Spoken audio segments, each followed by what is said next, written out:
బాలకసుమన్ అరెస్ట్కి సంబంధించి మాట్లాడించే ప్రతినిధి మనతో పాటు అడ్వకేట్ ఉన్నారు. మరి ఎట్లా చూస్తారు ఈ అరెస్టుకు సంబంధించి కూడా? ఒకవైపు నుంచి మాత్రం మిలిటెంట్ ఉద్యమాలు చేయాలి, రైలు పట్టాలు కోసేయాలనే దాని మీద ఉపా కేసు పడుతుంది అనేది కొంతమంది న్యాయ నిపుణులు మాట్లాడుతున్నారు. ఎట్లా చూస్తారు? అసలు అలాంటివి ఏవి కూడా మా నాయకుడు బాలకసుమన్ గారు ఎవరు కూడా అలాంటి మాటలు మాట్లాడలేదండి. అదొక ఇంటర్నల్ మీటింగ్. దాంట్లో భాగంగా సింగరేణి కార్మికులు వాళ్ళు పెట్టుకున్నటువంటి ఆర్గనైజేషనల్ మీటింగ్లో ఆయన పాల్గొనడం జరిగింది. వాళ్ళ బాధలు చెప్పుకుంటుంటే ఈయన ఆవేశంగా మాట్లాడిన వాస్తవమే. కానీ ఇలాంటివి ఏవి కూడా పట్టాలు పోయండి అని, ఏదో విద్రోహాలు చేయండి, మిలిటెంట్ యాక్టివిటీస్ చేయాలని ఆయన ఎక్కడ కూడా మాట్లాడడం లేదు. అవన్నీ కేవలం ఏఐ క్రియేటెడ్గా మీరు తప్పకుండా భావించవచ్చు. ఈ జమానాలో ఏది సాధ్యం లేదు చెప్పండి. ఒక బాధ్యత గల పోస్టులో వండుకుంటూ, ఎంపీగా వండుకుంటూ, ఒక 5 ఏళ్ళు ఎంపీగా చేశారు, ఒక 5 ఏళ్ళు ఎమ్మెల్యేగా చేసినటువంటి బాధ్యత గల వ్యక్తి ఇలా మాట్లాడతారనేది చాలా విడ్డూరం. మరి క్రియేట్ చేసిన వారికి తెలుసు ఆయన ఏం మాట్లాడారు ఏందనేది. అయితే ఇక్కడ చూసుకుంటే ఇప్పుడు పోలీసు వారు మోహరించడం జరిగింది. ఎందుకోసం వచ్చారని మిమ్మల్ని అడిగితే, బాలకసుమన్ గారి మీద 211/2026 నాంపల్లి పోలీస్ స్టేషన్లో కేసు రిజిస్టర్ అయింది. ఆ ఎఫ్ఐఆర్లో భాగంగానే వాళ్ళని అరెస్ట్ చేయడానికి మేము వచ్చామని అన్నారు. మరి అరెస్ట్కి వచ్చారు కదా, మేము అరెస్ట్కి సహకరిస్తాం. సరే, ఏవైతే సెక్షన్స్ పెట్టారో అవి ఏవి కూడా అట్రాక్ట్ అయ్యే పరిస్థితులు కనబడడం లేదు.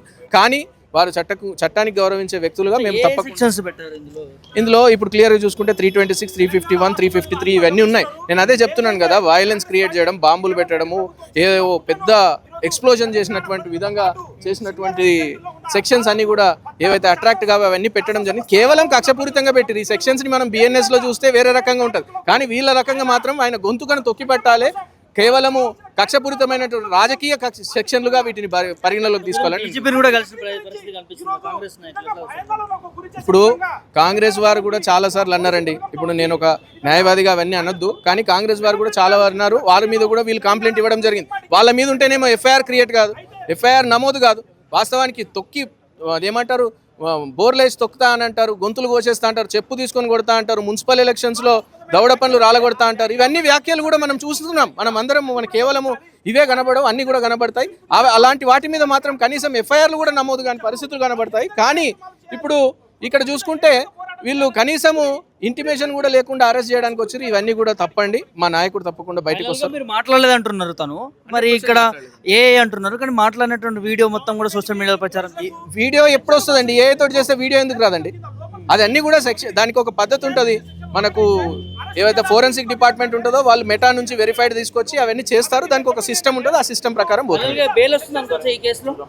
ఫస్ట్ అరెస్టే కారని అనుకుంటున్నామండి. ఎందుకంటే రిమాండ్కే పోరు, రిమాండే క్యాన్సిల్ అవుతుందని అనుకుంటున్నామండి. ఇది అసలు అరెస్ట్ కాకపోవచ్చు. ఇందులో కావాల్సుకొని ఏఐ వీడియో ద్వారా ఇదంతా కూడా ఎడిట్ చేసిందంటూ కూడా బాలకసుమన్ సంబంధించిన న్యాయవాది చెప్తున్నట్టు సందర్భం కనిపిస్తూ ఉంది. కొంత తెలంగాణ భవన్ ఎదుట అంతా కూడా ఉద్రిక్తత పరిస్థితి కనిపిస్తూ ఉంది. పోలీసులు అందరూ కూడా ఇక్కడికి రావడం జరిగింది. బాలకసుమన్ని అరెస్ట్ చేస్తామంటూ కూడా దానికి సంబంధించి నాంపల్లి పోలీస్ స్టేషన్లో కంప్లైంట్ అయినటువంటి కాపీని తీసుకొని కూడా ఇక్కడికి రావడం జరిగింది. బాలకసుమన్ ఇక్కడ ఉన్నారని ఒక సమాచారంతో పోలీసులు ఇక్కడికి వచ్చారు. ఇక్కడ బీఆర్ఎస్ నాయకులకి పోలీసులకు కొంత ఘర్షణ వాతావరణం జరిగింది.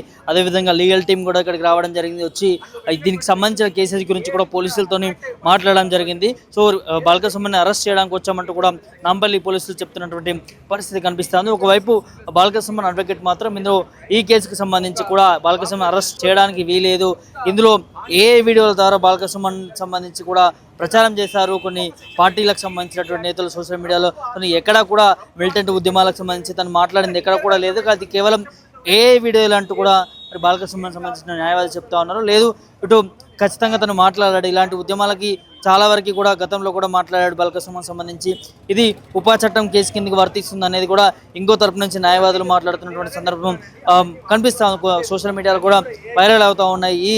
ఏదైతే మిలిటెంట్ ఉద్యమాలు చేయాలి, రైలు పట్టాలను కోసేయాలనే ఏదైతే ఆ వీడియో ప్రూఫ్ ఉందో అదంతా కూడా సోషల్ మీడియాలో వైరల్ అవుతున్నటువంటి పరిస్థితి కనిపిస్తూ ఉంది. ఇటు న్యాయవాది మాత్రం దీనికి ఎట్లాంటి సంబంధం లేదు, కావాల్సుకొని కుట్రపూరితంగా తన మీద కేసు పెడతా ఉన్నారు. బాలకసుమన్ మీద న్యాయపరంగా పోరాటం చేస్తాం మేము, బాలకసుమన్ ఇందులో అరెస్ట్ అయ్యే పరిస్థితి ఉండదు అంటూ కూడా బాలకసుమన్ న్యాయవాది చెప్తున్నటువంటి పరిస్థితి కనిపిస్తాం. చూడాలి మరి ఈ కేసు ఎటు దారి తీస్తుంది, ఎక్కడికి వెళ్తుంది. దాదాపు 3 రోజుల నుంచి కూడా ఇదే కంటిన్యూ అవుతా ఉంది. బాల్కసుమన్ సంబంధించి కూడా ఇటు కాంగ్రెస్ పార్టీ నేతలంతా కూడా నాంపల్లి పోలీస్ స్టేషన్లో కూడా కేసు కంప్లైంట్ చేసిన పరిస్థితి. అదేవిధంగా అద్దంకి దయాకర్ కూడా డీజీపీని కూడా అప్రోచ్ అయినట్టుగా తెలుస్తుంది. ఇట్లాంటి వ్యాఖ్యలు తెలంగాణలో మంచి పరిణామాలు కాదు, ఇవన్నీ కూడా చేదు పరిణామాలుగా తీసుకునే అవకాశం ఉంటుంది.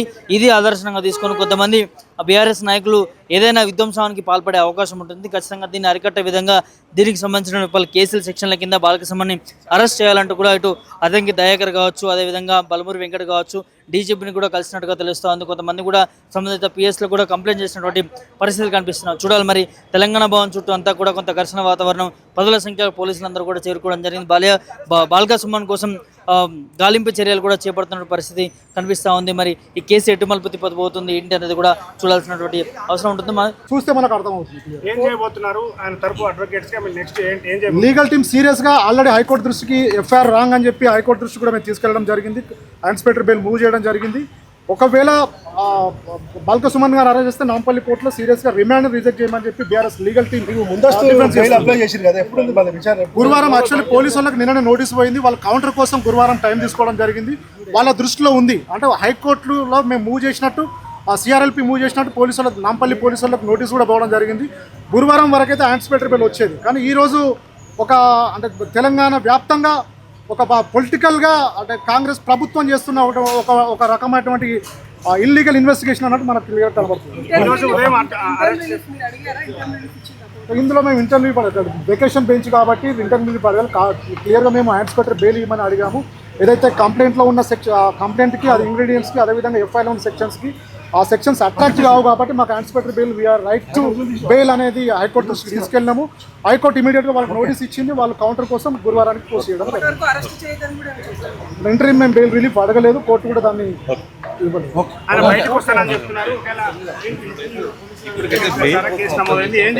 క్లియర్గా సుమన్ గారు ఇన్వెస్టిగేషన్కి సపోర్ట్ చేయడానికి మేము హైకోర్టులో ఇన్స్పెక్టర్ బెయిల్ వేయడం జరిగింది.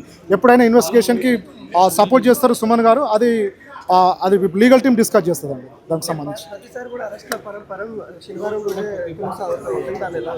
గత 2.5 సంవత్సరాల కాలంగా దాదాపు 100,000 కేసులు కాంగ్రెస్ ప్రభుత్వంలో ఉన్నటువంటి కొందరు ఇల్లీగల్గా కొందరు పోలీసు అధికారులు కేసులు పెట్టడం జరుగుతుంది. చాలా వరకు కేసులు హైకోర్టులో మేము బీఆర్ఎస్ లీగల్ టీం క్వాచ్ చేయించడం జరిగింది. అంటే శని ఆది జడ్జిలు ఉండని రోజులు సెలవు దినాలు కాబట్టి ఈరోజు రిమాండ్ కోసం వాళ్ళు అంటే రిమాండ్ చేయడానికి అరెస్ట్ చేయడానికి వాళ్ళు వచ్చినట్టు మనకు కనబడుతుంది. క్లియర్గా తెలంగాణలో రాజ్యాంగ ఉల్లంఘన జరుగుతుంది. పోలీసు వాళ్ళు రూల్స్ BNSS యాక్ట్ను కూడా ఫాలో కావట్లేదు. ఈ విషయాలు మేము సుప్రీంకోర్టు దృష్టికి తీసుకెళ్ళాం, హైకోర్టు దృష్టికి తీసుకెళ్ళాం. నాంపల్లి కోర్టులో చాలా వరకు 17th ACJM కావచ్చు, 12th ACJM కావచ్చు, ఆ ఇన్వెస్టిగేషన్ అధికారులకి సైబర్ క్రైమ్ ఇన్వెస్టిగేషన్ అధికారులకు సోకాజ్ నోటీసులు కూడా ఇవ్వడం జరిగింది.